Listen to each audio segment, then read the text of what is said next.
Maganda sa Queen of Swords, nandun talaga yung pagpupursige, no?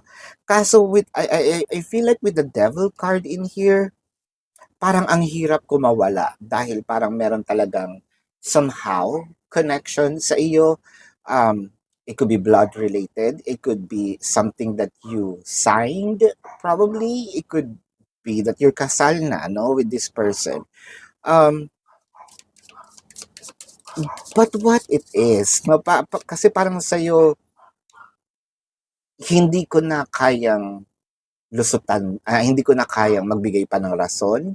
Siguro ikaw mismo, no, nagbibigay ng rason para dito sa taong to, kahit hindi siya nag-explain, no? Parang you even stretched your patience with this person with a hierophant. So ayaw na talaga. Ito yung sinabi mo, tinanggap ko na, no, ang aking kapalaran dito, no, hindi nangangahulugang ang pagtanggap nito ay talunan ako. Ang pagtanggap nito ay nagsasabing, pwede pa akong magsimula, no?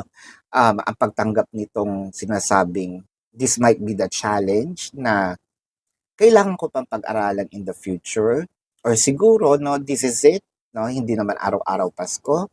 Ang aking journey na lang dito is magsimula, makapagsimula, no, ng panibagong buhay. The Magician and the Eight of Swords. Kumakawala tayo sa isang bagay na naka-entrap na tayo. So parang chances are, kung family related ito, no, kasi blood is blood, di ba?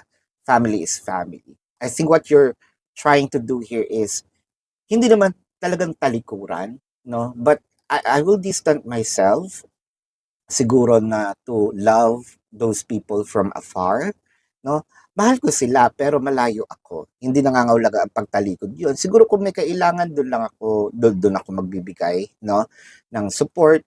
Pero yung sinasabi mong para ma-drained ako, siguro I will save some for myself with the Five of Pentacles and the Hermit card. So ang nakikita natin dito, because of what happened, yung nangyayari ngayon sa sitwasyon nyo, I feel like nandito ka na sa